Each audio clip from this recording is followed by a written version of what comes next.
Welcome to Coinology, the podcast. You ain't getting no money if you constantly worried about what everybody else got to say.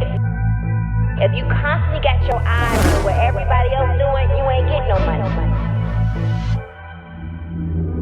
When it comes down to closing a deal, I get it done.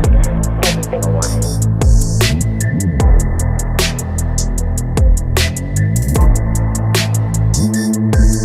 I'm the certified deal closer. Welcome to Coinology, the podcast. Hey, and welcome to another episode of Coinology. And I'm here with none other than Miss Towanda Braxton. You guys, welcome Towanda to the studio. Hey. Towanda, I am so glad that you can make it. I am so glad. When I called you, I was like, I know she's not going to have any time to come in here. I always make time for you, Ebony. You know this. I know you do, and that's one thing about you. Ever Yes. since 2016, you Yes. have always made time. Yes. Always made time. You've always been so genuine and so honest, so I appreciate you for that. Of course. I Appreciate made it you for that. easy. Well, thank you. Of course. Thank you. You know, it's an honor to have you in studio. Thank you. One of the things we were talking about before is that there's only a certain group of, I guess, names when people think about legacy and family royalty, especially in the black course. community, right? You think about the Jacksons. Right. You think about the DeBarges. Right. Okay, you got to Yeah, give it to you DeBarge. have Even to. though the DeBarge doesn't have that level of success. But they really do. They do. They They do. do. But you do think about them. You do. You have to. You have to. Yes. You think about the Braxtons. Yes. And, you know, which is not necessarily an African-American family, but the Kardashians, they Right. kind of become an African-American Right. But family we in a made sense. them that way. Okay, we have. Yeah. And they kind of made themselves. They kind of Well, we made them a part of our African American family. That's right. African Americans made them a part of our families. because they're not. They're not. They're not. And I don't know if many people realize how important it is to have families, black legacy families. Yeah. It's important. It's very important. And one of the things I think is even more important, and that most people don't realize, is that you guys are the longest running African American family on TV. A reality TV, family show. Because the longest running was the Cosby Show, of course. Okay. So the longest running black family reality show is the Braxtons. It's the Braxtons. That's a big deal. And so much so that you guys left 3 years ago, Yes. came back this year, and you rose We TV out of the dead, right? Because, I mean, it's like you guys came back, and all I see all up and down my timeline. It's the Braxtons. The Braxtons, the Braxtons, better, the and different. It's Braxtons, the the Braxtons, the Braxtons, Braxtons. I actually have seen more talk about the show now than I did. Back then. Yeah. You know, I think the reason why people are so intrigued is because you guys are so transparent. Yes. So honest. Yes. And I think that's the piece that has gravitated to so many of your viewers. And that and the fact that we remind everybody's family of their own family. That's right. So just like everybody else, we go through our trials and tribulations. We go through our deaths, our agreements, our disagreements. And I think that everybody sees one of the family members in our family. And I think the thing about most black families is that we have been told that we have to keep things a secret. Right. Behind closed doors. Right. You don't share your business with the world. And you, Towanda, by nature are very private. Yes. Extremely private. So Yes. when I see you on TV and you're sharing what you share, that seems like an oxymoron. Right. Right? Yeah, it does. You know, I have to say honestly that because I am growing spiritually, and I have an amazing man in my life, and we grow together, we build together, and he pushes me and he helps me to learn how to open up and communicate more. Because as you know, I've never been that person to really share a lot. And then also, it's like if I'm not really brutally or transparently honest, then how am I going to be able to help someone else? Right, that's true. And I know one thing, though, Towanda, everybody knows that when they come to you, you're the typical middle sister. I am. Okay, and you actually really are the middle sister. Yes. Because I noticed that in the last couple of episodes, whenever anything went down, I heard Miss E say, Towanda, go fix this. Towanda, go do. Everybody's always, Towanda, where is this? Towanda, where is that? As the middle sister, do you ever feel a level of pressure, stress of having to fix everything? I used to, but I have released myself of that. So like I answer the phone when I feel like answering the phone. I fix things when I feel like fixing things. If I don't want to fix it, I don't. If I want to involve myself, I involve myself. If I don't want to involve myself, I don't. So I made the conscious decision not to be that person anymore. But how did you become that fix-it person? Since Where I you was, I was just, it was as long as I can remember that's how it's been. Let's go a little bit back, all the way back, okay? Where are you guys from? Maryland. Maryland, We're from right? Severn, Maryland, born Okay. and raised. Born and raised. And has it always been known that you guys would be singers, or did you have dreams of doing something else? We've always been singers because we were raised in the church. So we were my father's personal choir all the time. Like before my father got his assignment at a church, he used to always visit different churches and preach at different churches, and we were his choir, his traveling choir with him. But when he got his first assignment, which means he got his first church, he was a pastor at his first church. It was our testimony to make sure that we created a mass choir for my father, because that's what happened. We created a mass choir that was called the MCB Gospel Choir or Mass Choir. We were still my father's personal choir. Whenever he traveled, we would have to get up and sing whenever he wanted us to get up and sing. So that's how it happened. My mother taught us how to sing. My father's not a singer, even though he tries. He's not a singer. And my mother was an amateur opera singer. Okay. So music has just been a part of our family. So can Mikey sing too?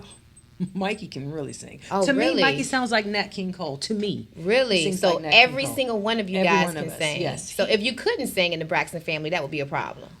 I mean, I can't even fathom anything else other than that. You know what I mean? Because we've always been doing that. So when you were a kid, though, Towanda, did your mom say, Towanda, you will be a singer, or are you going to be a nurse, or did you have dreams of doing something else? Of course, I had my own dreams. Of course, but we had to focus on the family business, and I'm gonna just speak on me because I'm sitting here. Okay.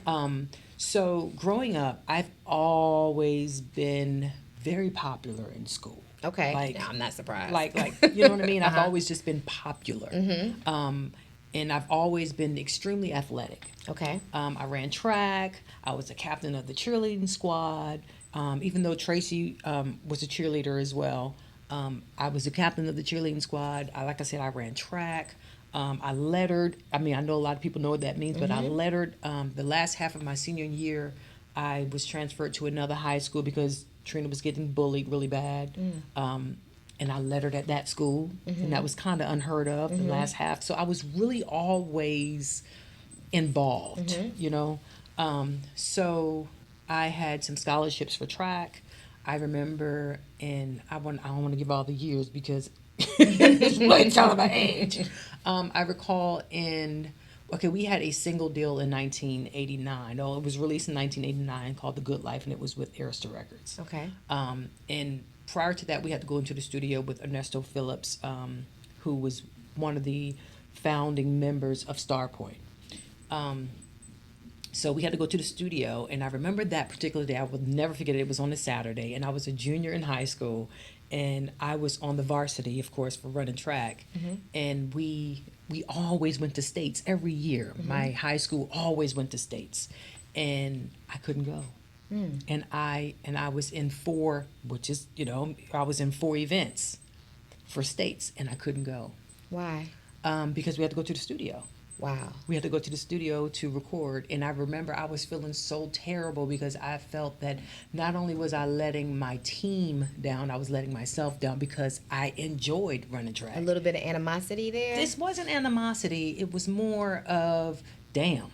Well, how did Not you? animosity. Let's back up a little bit because you said you even had to leave a school because Yes. Trina was being Yes, bullied. Trina was being bullied. It was my last half of my senior. So So what how did you happened- feel about leaving? Well, that I just had to go along with what I needed to go along with. I just had to do it. So even from the very beginning, it's always been one for all and all for one. So it's Absolutely. never been a situation where one of you guys could make a decision Not then, no. without the rest. Not then, no. Okay. Not Okay. then, not So when you could not go and compete, There was no animosity. There was no anger. No, it was just an understanding that this is what needed to be done, because I was looking at the finish line of what could be, you know. And I just remember that day, and I was like, well, damn, it wasn't even my turn to sing until later on that night. So I was like, damn, I really could have gone. But then I am a different individual, not just for my family, but just period. And Sean and I, we talked about this the other day, and that is he called it a superpower. And that is, I have the ability to take situations, process it immediately, and move forward from it. So even as a young child, that's what I did.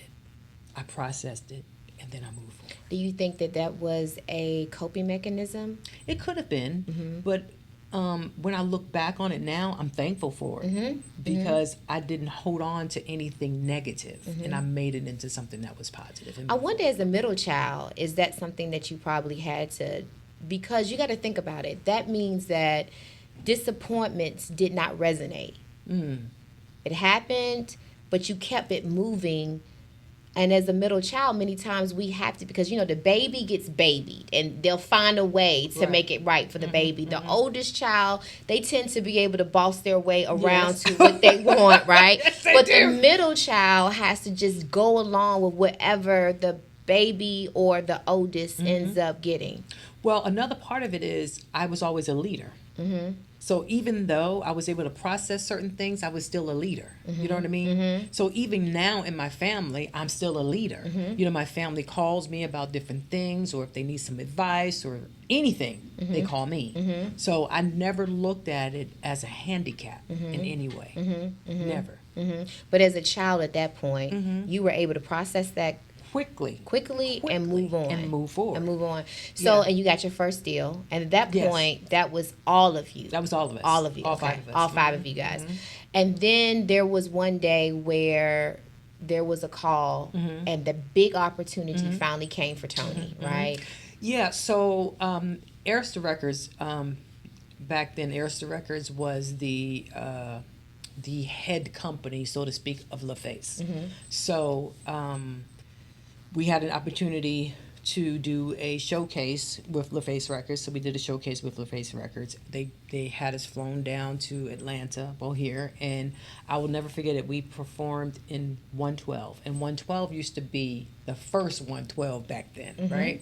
And it was LA and Babyface, and they came in, they watched us, and at the time, they didn't know what to do with us because of the age gap between Tony and Tamar, right? And they just signed TLC at the time, so they weren't looking for any groups. And they were looking for the first lady of LaFace, and the opportunity presented itself, and of course, the rest is history. Yeah. And so when Tony came home and had to break the news to you guys, do you still remember that feeling you had? do. I remember that day. I remember that because Tony wasn't living in a home at that time. So Tony talked to Mikey about it. She talked to my mother about it. And from my experience, is that Mommy wasn't happy about it because for her, it was breaking her family apart. So when Tony came over, when Mikey called Tony and said, Tony, come over, you need to talk to your sisters. Tony talked to us, and I remember Tracy, because Tracy and I are 2.5. Everybody in my family, let me just go back because there's so much. Everybody in my family is 2.5 years apart except for me and Trina. So Tony and Mikey, Mikey and Tracy, me and Tracy. And then me and Trina only 15, and then Trina and Tamar are 2 years apart. Okay. So I just remember Tracy at that particular time, and you have to understand this was like 1990, maybe, so I was still young. And I remember Tracy was like, well, go ahead, Tony, go ahead and do it, because once you do it, you can just bring us in, and that's how that happened. Do you think Tony would have done it if you guys had not showed support? I'm not sure, but I'm hoping that if we were able to turn back the hands of time, that it would happen the same way. You are? Yeah. Okay. Yeah. And then did she immediately make you her assistant at that point? No, I didn't become Tony's assistant until like it's been a like 2008 maybe. Okay, so there was 2008. some time. So okay, so then Tony Yeah. goes off, and she becomes she becomes Mm-hmm. huge. I mean, larger than life. She basically replaces Anita Baker in a sense. I mean, I still love me some Miss Baker, Everybody but does, yes. but she was supposed to be that next Anita Baker, and everyone loved and loves Tony. How did you guys feel though, being at home and seeing Tony just? We were excited. Okay, We good. were really, really excited. Like really excited. Like just imagine coming from a very small town in a sense. You know, no one was really blowing up other than Oprah at the time. You know what I mean? And just seeing somebody and that person is coming from your family. So you guys became hometown heroes. Well, sort of, kind of. I mean, Okay. people in the neighborhood. You know what I mean? 'Cause sometimes people don't want you to be better. A little bit hate. You know, A little hate. It's all. But you have to understand, it was always that. Even with us growing up, it was always the Braxtons think, and it's the Braxtons. You know, so and then now that I know what I know spiritually, I look back at it and understand that their energy and their spirits knew what was going to happen in the future for us. So for them, it was almost as if they wanted to dim our lights for whatever reason that was. You know what else too I see that is something strange or something that individuals need to make sure they pay attention to. Your mom and dad never gave you an option to have a second thought, meaning you were No. going to be and you manifested it to and be. that's it. That was it. That was No it. doubt in your mind. It was this was going to happen for me. So okay, Tony goes off. She sings. You go off to college. Yes. Okay. Well, yes, I did. I went off to college, and prior to that, I went off to college 1st I went off to college. I went to Bowie State University. Okay. BSU. And pledged. And pledged, but I didn't pledge until 1995. I didn't go off until 1995, so we went on tour before 1995 with Tony. Okay. And then like going way back, even from that, before we even toured with Tony, we signed to LaFace Records. And I remember that LA was like, well, I want to introduce you guys to some amazing producers. And that's when I met Sean in 1992. So you met Sean in 1992. 1992. So was there a connection at that time? Yes. Or? Okay. Yes, we liked each other. You did. We But liked each other. But we didn't know each other biblically then. Okay. You know what I mean? Uh-huh. We just liked each other. Just It was like so a you were like. just checking for him Yeah, and he was yeah, checking oh, for yeah, you. yeah, that's Okay. cuteness. Oh, So you cute. guys exchanged numbers then and just kept in contact through the years or? No, I don't believe that we exchanged numbers at that point. I think we exchanged numbers when we finally signed with Atlantic Records in 1995. Okay. August of 1995.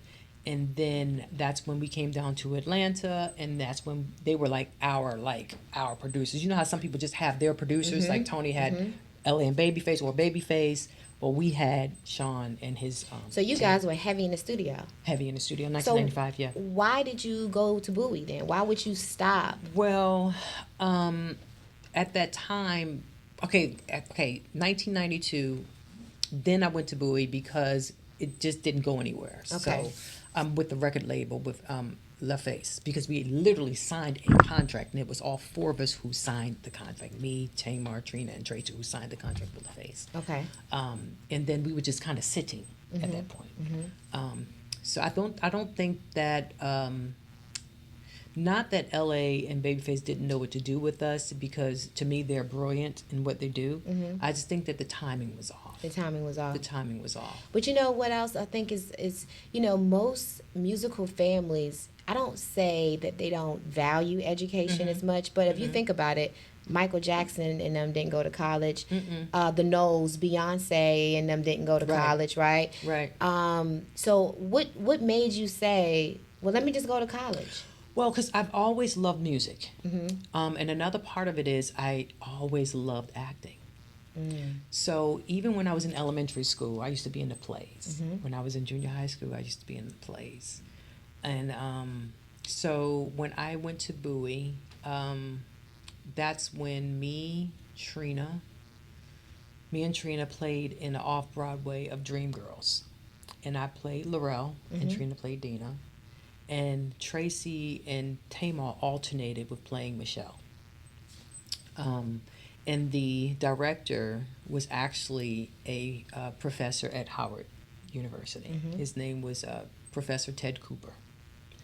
And when we did the off Broadway of Dreamgirls, he was like, you know how some directors always call you by your character's name. He was like, Laurel, you never had acting classes? I was like, no, I never had acting classes. He said, are you serious? I said, yes, Professor Cooper, I'm serious. He said, wow. He said, you have raw talent. You have raw talent. I was like, thank you. And he offered me a scholarship Wow. at Howard University Wow. for theater. And I remember I was contemplating, like, damn, what am I going to do? Like, should I do it or should I not do it? And I ultimately, and honestly, honest to God, maybe I need to meditate to figure out how it transitioned.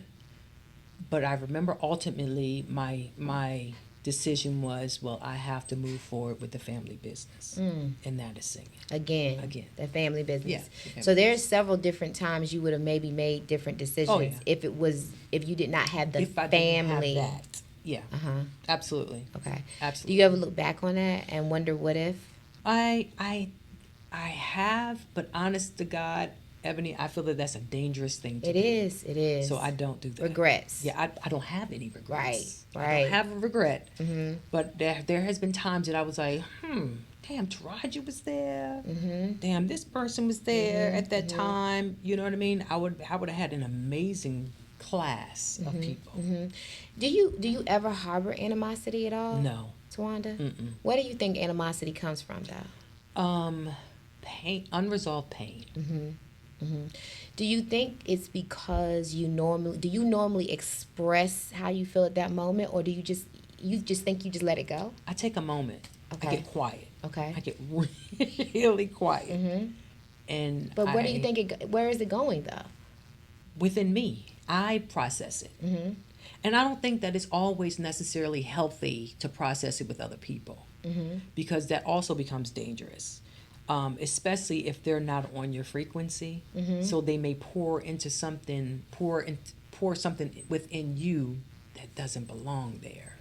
Have you always known that you were different? Yes. Yeah, because even as it relates to you watch the show, you are different from your other sisters. I am. Right? You're very different. Do you think there was something that transpired to make you so different? Some type of spiritual... I just think that, I know this is going to sound, well, it doesn't matter how it sounds. I just think that these were the choices that my spirit made, that I would be different. Do you have a lot of different beliefs today than you did when you were younger, spiritually? I have a clear understanding. Okay. And what is that? A clear understanding, like, I know that God exists. I know that God is real. I also know that God is within you. I also believe and know to be true that the source is within you. I do believe and know that you have help.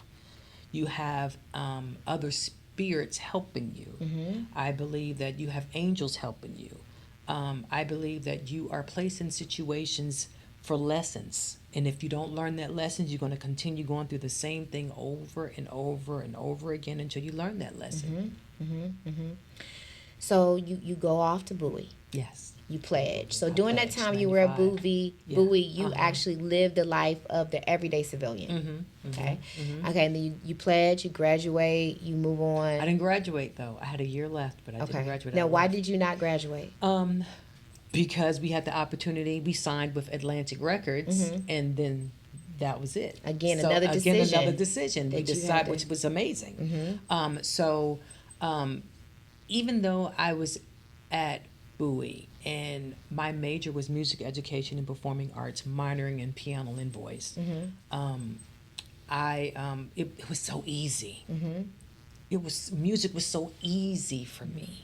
I remember growing up when I was a little girl, I used to see colors. whenever I would listen to music. So in that I was extremely different. Like my mother used to always say, this baby right here, she sees colors. You sound just like right. So I always loved music. I loved instruments. Like when I was in third grade, I learned how to play clarinet. You know, I took that as a class, and then I taught myself how to play piano, and you know, it's just natural for me. So when I was at Bowie, like I said, that was my major. Honestly, there was sometimes I didn't even go to class. But when I showed up in class, I showed up in class. And I just knew stuff. Like theory, I knew theory. You know, it was just a lot that I knew. So I was like, if this doesn't work, then I can be a teacher. So you had a backup plan. I had a backup just in plan, case. but I always wanted to be a teacher. Okay. But what I know to be true now, I know I'm jumping ahead, but what I know to be true now is a teacher comes in different forms. So I am a teacher. In a different form. In a different So you signed your senior year. Yes. And is this the time that you signed just the three of you? It was just the three of us. Okay. That was so August at this of 95. time, you now had to break the news to Tracy. Well, she was there. She was there. She was there when it was Okay. happening. Okay. And Bert Purdell, we love Bert Purdell. Bert Purdell actually flew down from New York because he was not only an accountant, he was almost like a family member too to us, right? So he flew down from New York and went over the contract and did all this with us. And I remember Tracy's name was actually on the contract. All four of us was on the contract. And Bryant called Bert and was like, Tracy cannot sign because she's pregnant. Like, Was she showing at this point? no, she was not. Tracy was, let's see, because little Kevin was born in January. So August, September, October, November, December, Tracy was 4 months. Maybe a little more than 4, maybe 4.5 months. So you guys knew before walking into the... That Tracy was pregnant, yes. Okay, and so your goal was to just sign and all of us to sign. and yes. hope that they just wouldn't say anything. Right, but again, in the 90s, you couldn't.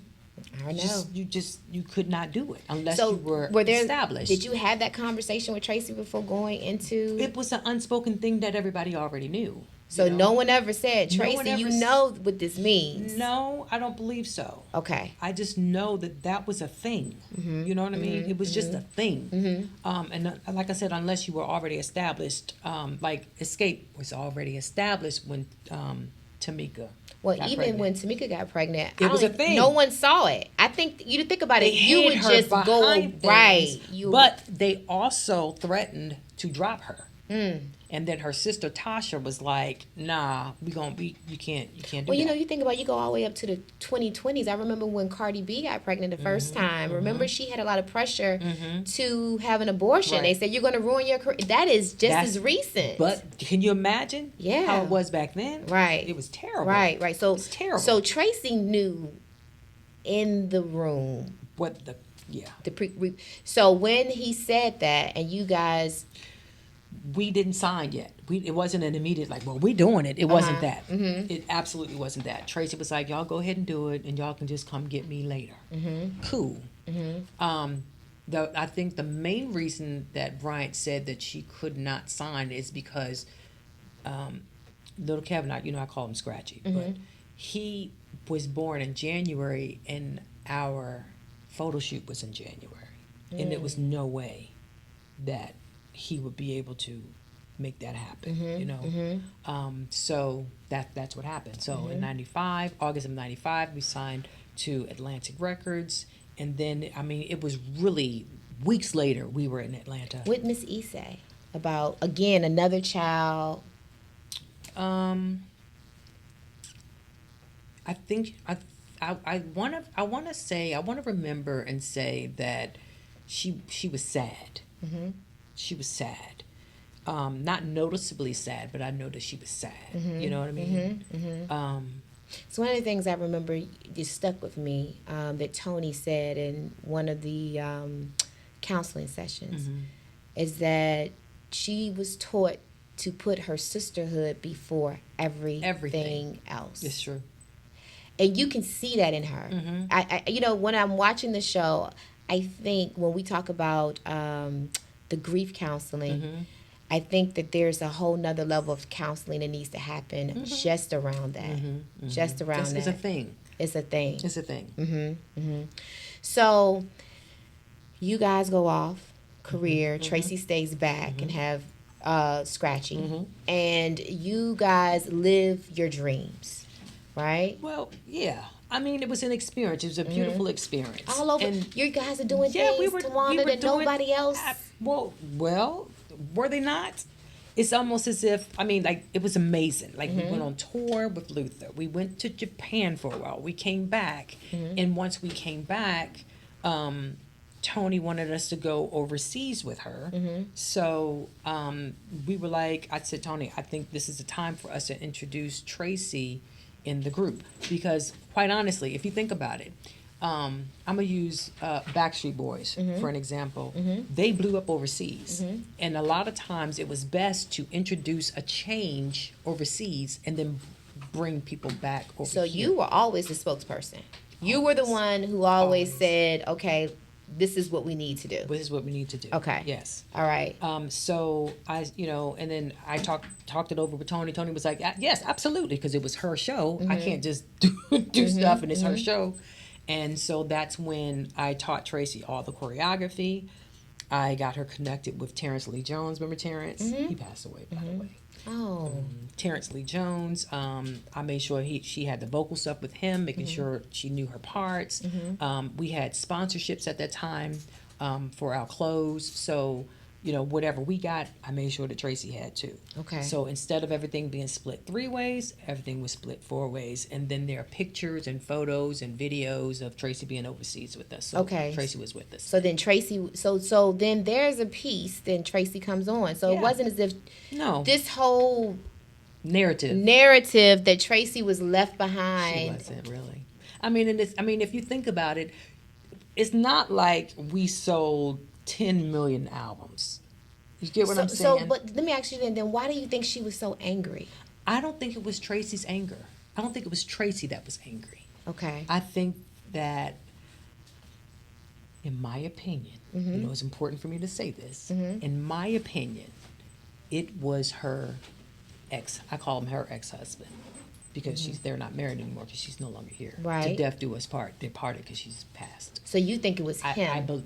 I, with my whole heart, in my opinion, it was him. Okay. He was never accepted. And because he was never accepted, you know how sometimes when a person may pour their insecurities out on their spouse because they want things a certain way. And if it's not a certain way, then they're trying to throw a monkey wrench in it. But why was he not accepted? Why? Why would we accept him? You just didn't like him. So there's so much to that. He was married before. Okay. He's been incarcerated for years. He had 3 children. So it was almost as if it was no way that Tracy would be able to, in my opinion, that she would be able to have a first of anything with him. So you Of really anything with you him. didn't think he was necessarily quote unquote good enough for I Tracy. wouldn't use the word good enough. Okay. I just think that he wasn't a great support system for her. I don't, in my opinion, that they couldn't grow in the way that I knew that Tracy deserved to. But they were together for almost 30 years. They were, though, together for almost 30 years. So, just because you have years on it don't mean it's good. It doesn't mean that it's working. That's And right. it doesn't mean that it's healthy. That's right. That's right. That's right. And if you're stagnant, and if you've been stagnant, you got to make decisions. No, I agree. I think that's very important that you say that, because a lot of times people hang their head on that. That's it. Yeah, yeah. And some That's people it. do it just out of comfort, Right. or some people just stay together because familiar or judgment. They worry about what the world will say, because that's one thing that Yeah. Tracy did always say. We've been together. Did she really say it, or was it fed? Right, That's all I'm saying. right, Did right, she really say it? Did she really feel it, or was it fed? right, right. It's a thing, and that's one thing that, you know how, okay, I'm going to give you an example. I'm going to say this. You know how sometimes a person may feel, I may not have this, and I may not have that, but at least I have this thing over you. Yep. It may not be a great thing, but you want to say, I got this. And it's not even, that's not the greatest thing. That's right. It's not the greatest. Right. No, I get you. No, it's not the greatest. Right. And if you're, listen, I said it on the show, and I know that it ended up on the editing room floor. I just know that your spouse or your significant other can either build you up or tear you down. There's no in between to me. So you guys never left Tracy? No. Tracy was there. No. Okay. No. And then my thing is, what's the definition of leaving? Right. Well, there's got to be a point anyway where, as sisters, each of you will have to find your own way. You have to. Right? You have to. And the thing I try to understand, because I don't have any sisters, remember, I think I shared that with you. And I always have admired the fact of you guys' sisterhood, because I always deeply wanted sisters. And I think the part about the show and the relationship shows that you can love someone and not necessarily like them, right? Yeah. But the key thing, and I think this is so important that you guys are showing now, is the importance of what really matters, because we're not going to always be here. So you and I have also in common that I did have a brother, right? So it was two of us. Right. And meanwhile, you have all your sisters and your brother. I only had a brother, and I lost my brother in 2018. Right. And once that time is gone, it's gone. That's it. It is gone. So then you have to determine what really matters, right? And I think if nothing else, if people don't get anything else out of this season, you're showing that. And I think it's important that people really understand that piece. The other part that really gets me, though, is where you stand your ground about your parameters, your space. Because I think it's important, too, that you don't give too much of yourself up trying to please everybody else. I don't do that. I don't do that. That's important. That's very, very important. So, all right, you guys, live this life. Tracy's able to come and join you guys. And then what happens next? I mean, you know. Oh, wow. And then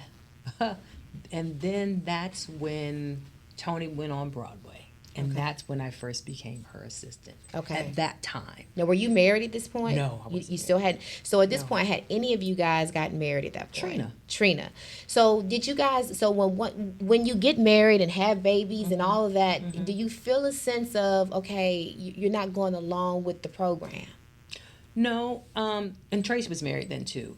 So Trina was married first. She was married to Eric and Caleb's dad. So when that happened, I for me, we were still young. So we still kind of saw each other as, little sisters.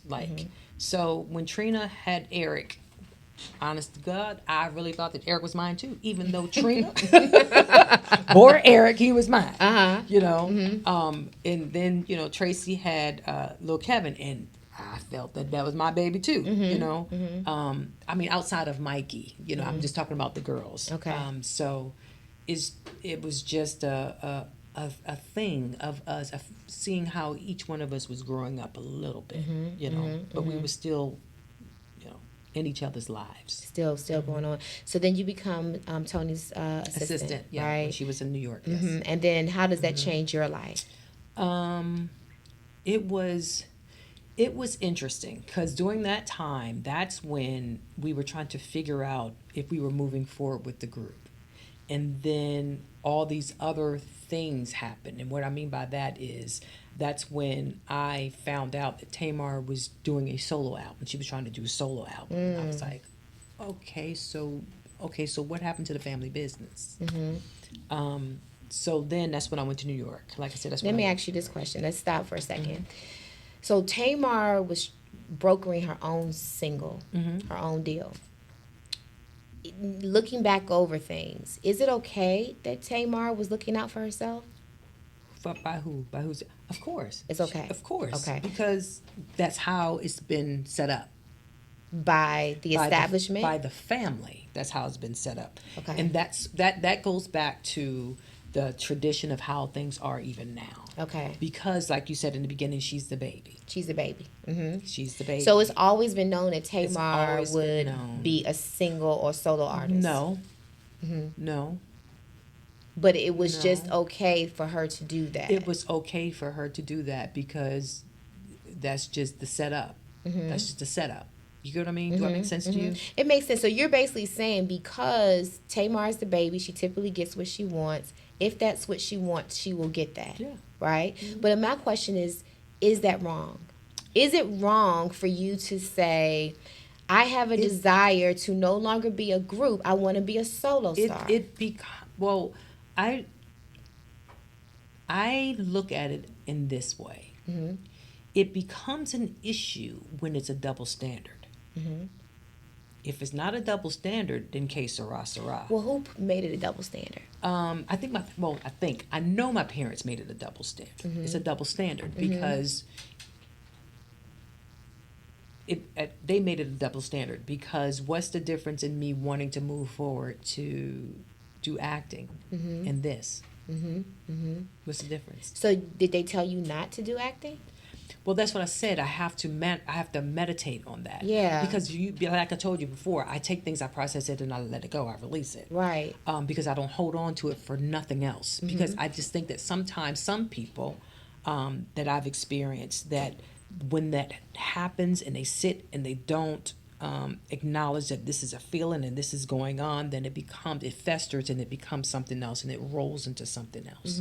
Bitterness, resentment, it goes down to this rabbit hole of negative things. So I don't remember, I will say. You kind of black out at that point. I wouldn't call it a blackout. It's a release. It's a release. And because I have shifted and changed from that era of my life, I don't recall. You know what I mean? Coping mechanism. Perhaps. Perhaps. But I like to look at it differently. I like to look at it in the silver lining of I released it. Right. I processed but I it think, and released have it. you released it though? Oh, absolutely. Towanda, because you got to think about, you gave up multiple times, multiple things for the family. And you did not necessarily see that being reciprocated. No, but it makes me who I am now. So I don't have any resentment. I don't have any animosity.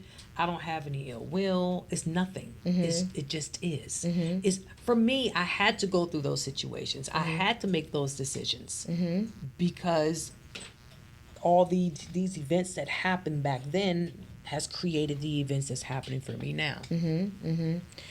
So then one day, you decide, Towanda, to get married, right? And This was 2004. 2004, where you are at the height of life, with Tony on the road, living the dream. I was doing a lot. And that's when I think that's right before Tony had a residency in Las Vegas. Okay. Okay. And so at that point, what made you say, let me stop living this glamorous life and become a wife? At that time, I wasn't living a glamorous life. Okay. I wasn't doing the things that I really wanted to do. You know? It was Now, what did you really want to do then? Then it was a stagnant moment Okay. for me. Okay. So I still wanted to sing. I still wanted to act. And it just seemed as if during that time, every door that I knocked on was closed. Did you feel like somebody said, what happened, or what about me? Did you ever feel like, what about me? I don't typically think like that. You know, I don't typically think, oh, what about me? Oh, how come it's not? I don't think like that. So at that point, you said, let me get married. Let me get married. But I was with him for a while. So I was fine. I was gay. You know, I mean, it was a lot that was going on. My parents went through the divorce. It was just a lot that was happening during that time. At that same time. Yeah, a lot of transitions with the family of my father and my mother not being together anymore. It was just a lot going on during that time. So no, I didn't think why or what about me. So you get married, have children, and create your own family. Yes. So after I had Braxton, and then I was pregnant with Brooke, we moved to Las Vegas. Tony had a residency in Las Vegas, so I moved to Las Vegas. My daughter was born in Las Vegas. Brooke was born in Las Vegas, and right after Brooke was born, I was on stage with Tony. One of the things that stuck out to me in this season of the Braxtons is when you said, I am now focused on my household. Is this the first time you were ever able to focus on your household, or were you able to do that back when you had... This is the time that I gave myself permission to do it. Okay. But before then, you still felt a little guilty thinking about Towanda first. Well, yes, because then I didn't understand what I understand now. And what is that? So what I understand now is that it's okay to be selfish. There's nothing wrong with being selfish, because who else am I supposed to put before me? So that feeling, though, isn't that the same thing that maybe Tamar felt at that moment? Of what? Of signing the deal. Of being selfish? Yeah. Well, you have to understand. Let me go back to something. Okay. Typically, in the black community, when someone uses the word selfish, is a negative intonation. So you can't really use that word selfish. You couldn't back then, right? To say, oh, you selfish. Oh, you so selfish. And it's almost like somebody wanted you to feel bad about something because they called you selfish, because it was negative. It made you feel bad, right? And you become defensive. So that's what that was back then for me. If someone called me selfish, or if a family member called me selfish, it made me like, damn, I guess I am selfish.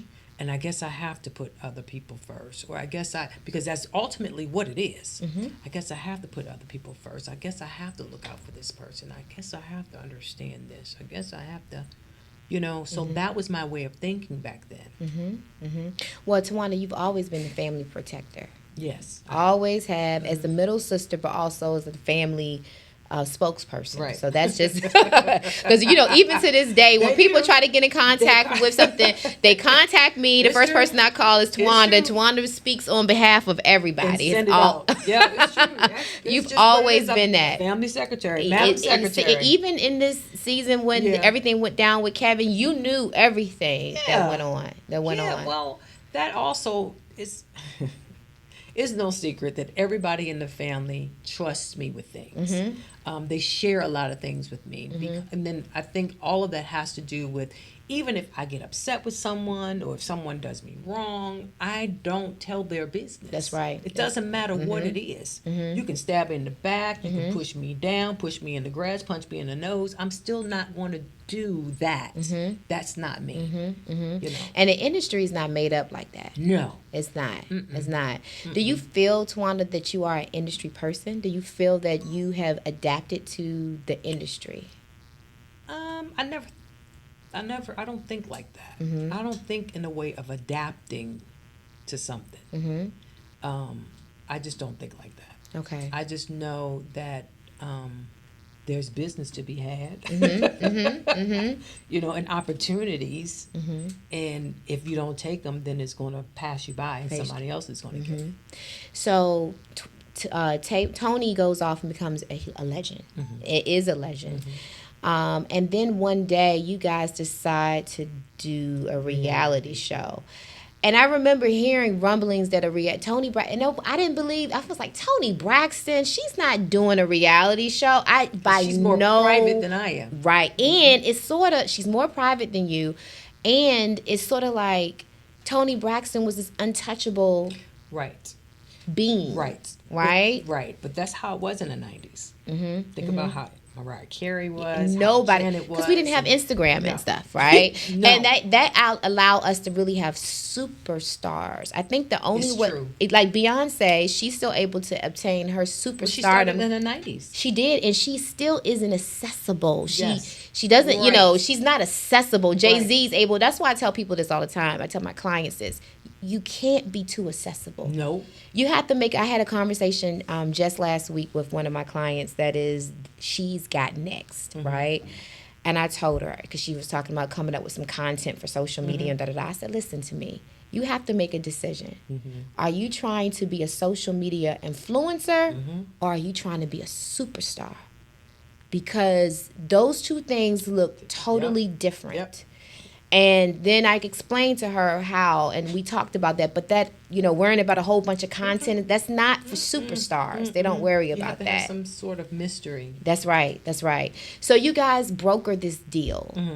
How did you were you initially excited about Braxton Family Values? Yeah, I was. So in the very beginning of us, in the conception of Braxton Family Values, Trina and I wrote the concept out. Trina and I wrote the perspective episodes. Trina and I did that. And it was packaged, and that's when Tamar and Vincent went and shopped it. Okay. So we were a part of the creative in moving forward with the Braxton Family Values. Did you guys receive your credit for that at the beginning? No. So you guys created the idea. It was shot. Yeah, we all created it, yes. And like I said, Trina and I wrote it out. You know, that's always been me and Trina. And then it was shopped, and then we landed it with Magical Elves and ultimately with We TV. So when you found out you guys got the deal, 2009. but you were not going to be an EP, did you understand at that moment what that meant? I did, however, I just was rolling with the punches. Again, you Rolling with the punches. And it was also about opportunity and situations. You know, I always looked at things like, I'm building relationships. I'm building relationships. I'm building relationships. And I still have those relationships today. So Braxton Family Values goes on to be one of the longest running and one of the most successful reality shows on WeTV. But not only just on WeTV, but just period. In period. Because you got to think like this, Towanda. There's a lot of people who've gone out there and had reality shows that most of us didn't even know actually ever existed. Right. And so it's a huge feat. And I think the other part about it is you guys were able to become super successful without a whole lot of appearances from Tony. Yeah. I think initially everybody thought they was going to see a lot of Tony. Yeah. But each of you guys built out your own. And introduced us. Introduced you. Yeah, it was an introduction. Yeah. And so then it came to an end. All good things come to an end at one point or the other. So what made you guys decide to, say, I'm coming back? Tracy. Okay. So Tracy actually wanted to, she wanted WeTV to show her journey. And it didn't work out. And those individuals are no longer at WeTV. And we were talking to Brett, and we've been talking to Brett for a while to try to get it back up. And Brett was very transparent and saying, listen, I just have to be honest. Brett, who's the president of at WeTV and All Black, was like, I just have to be honest. There's been a void at WeTV, and we need you guys to come back. So he was happy that we were considering coming back to WeTV. I didn't even, to be honest with you, Towanda, I had no idea that when you guys came back, it would be as much of a hit as it was. I knew it would be a hit, but it is really taken over the airwaves. It's taken over. So, you guys came back. You are now in the cusp of Braxton, right? And by now, everyone will know that you are now making another big transition in your life. Yes, right? And so, what is that, Miss Towanda? It's amazing.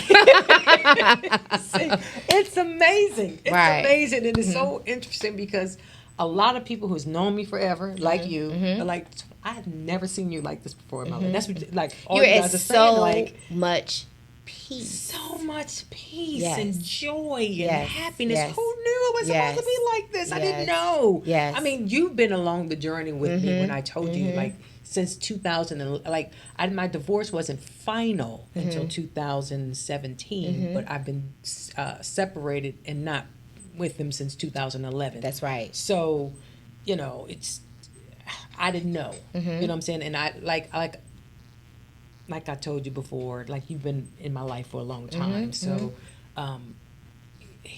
the purpose was to have Braxton and Brooke. That was it. Well, you know what the other part I would say?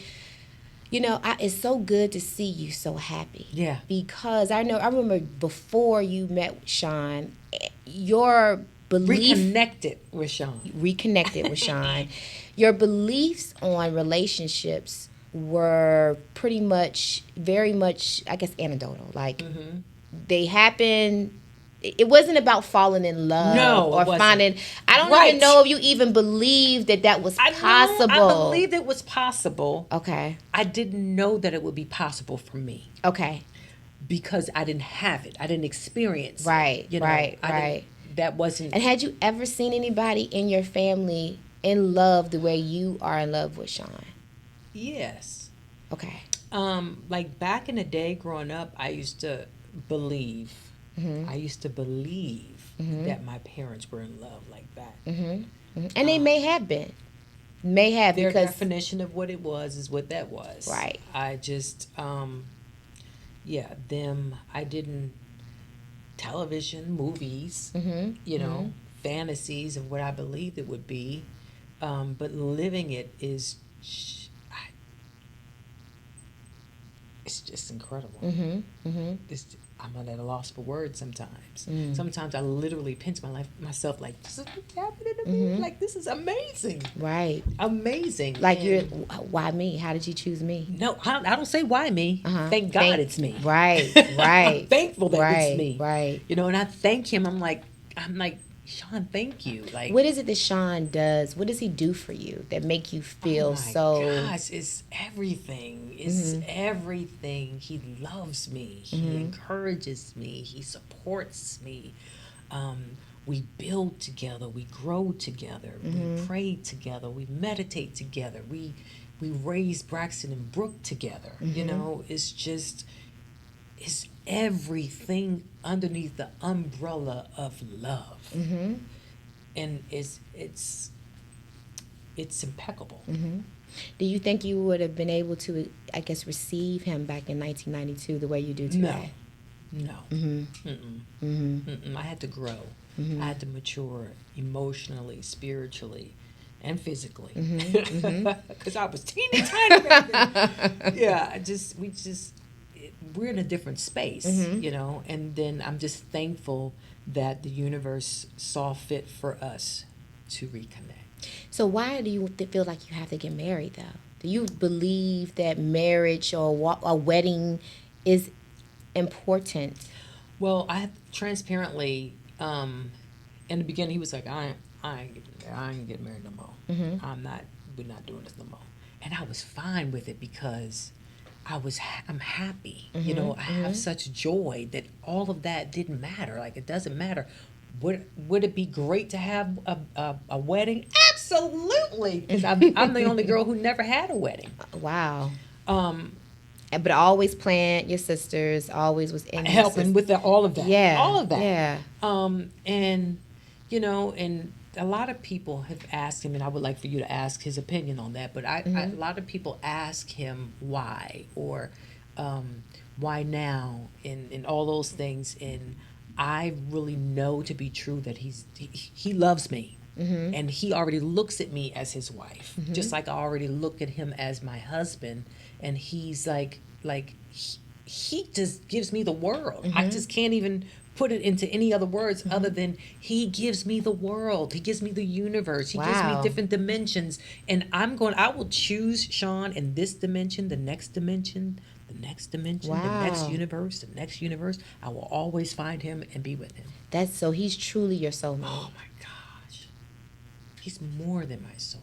Wow. Yeah. That is huge. Yeah. Oh boy, Sean. I'm gonna tell you right now.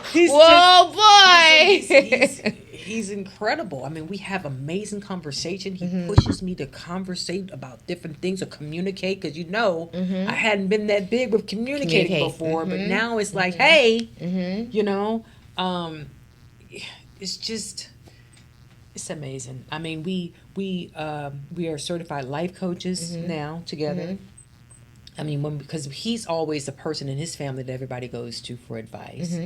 So during COVID, he was like, "We should just go ahead and make this official." You see the wonderful things that he puts in the universe to do. You know, he's like, Let's just make this official. Let's do this." And then, he calls me Ladybug. I call him King. So we both created King Ladybug. We have a YouTube channel. That's what I'm saying. This is a man that I'm building with. And that's how it's supposed to be. Yeah, I notice everything you guys are doing, you're doing it together. Although we have our separate things that we do, because he's an incredible leader. He's an incredible producer, and I'm an incredible actor. I'm an incredible TV producer, and he's producing television things. So it's like, you're supposed to build together. That's what you're supposed to do. And I think you have better art when you're at peace and you're in love. The art, the creativity is just better. It's incredible.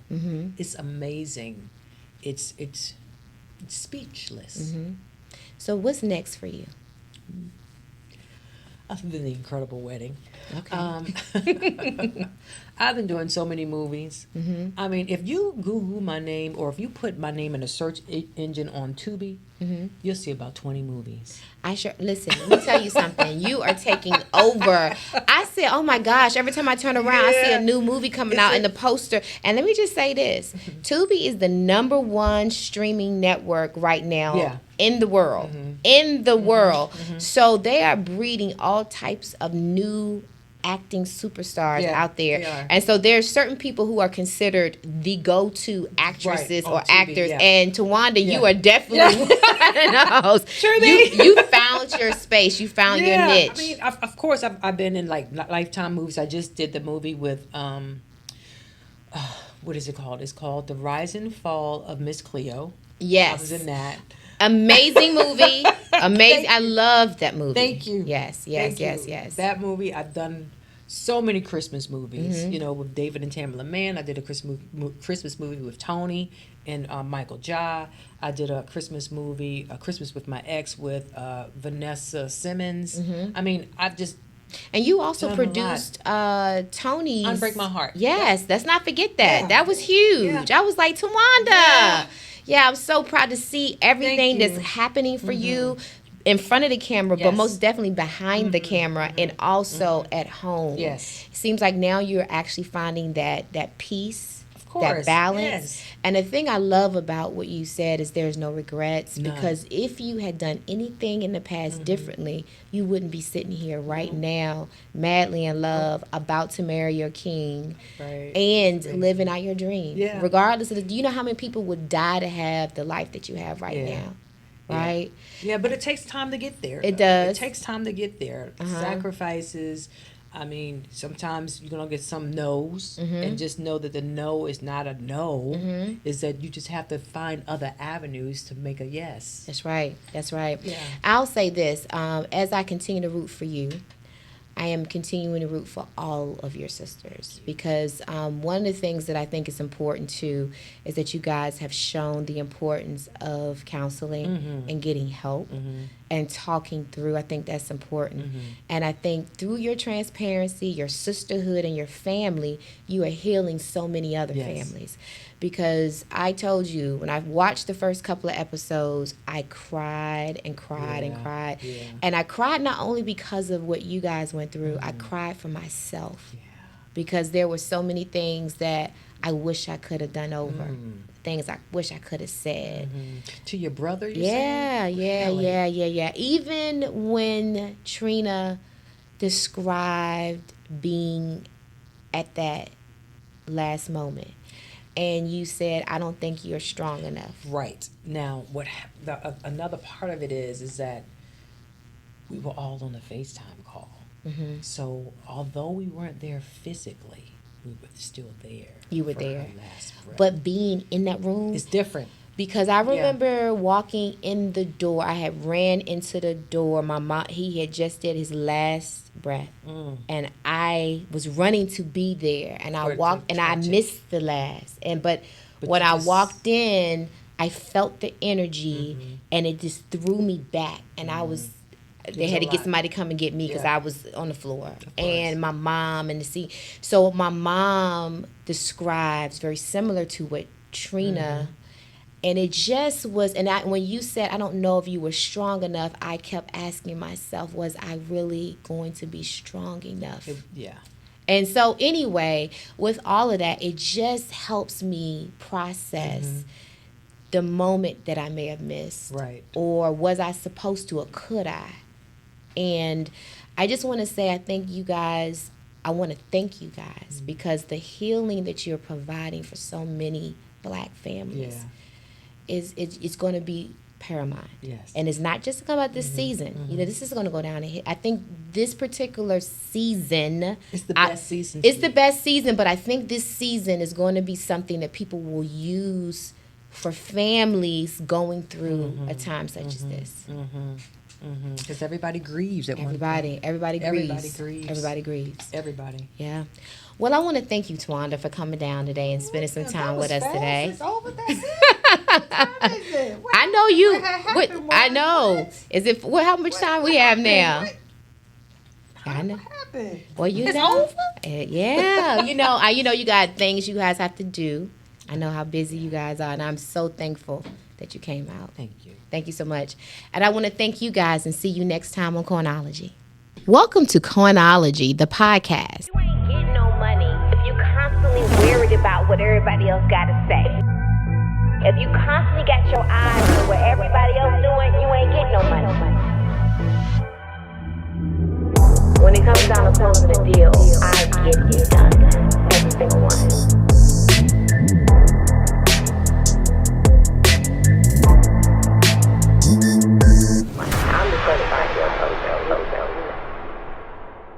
Welcome to Coinology, the podcast.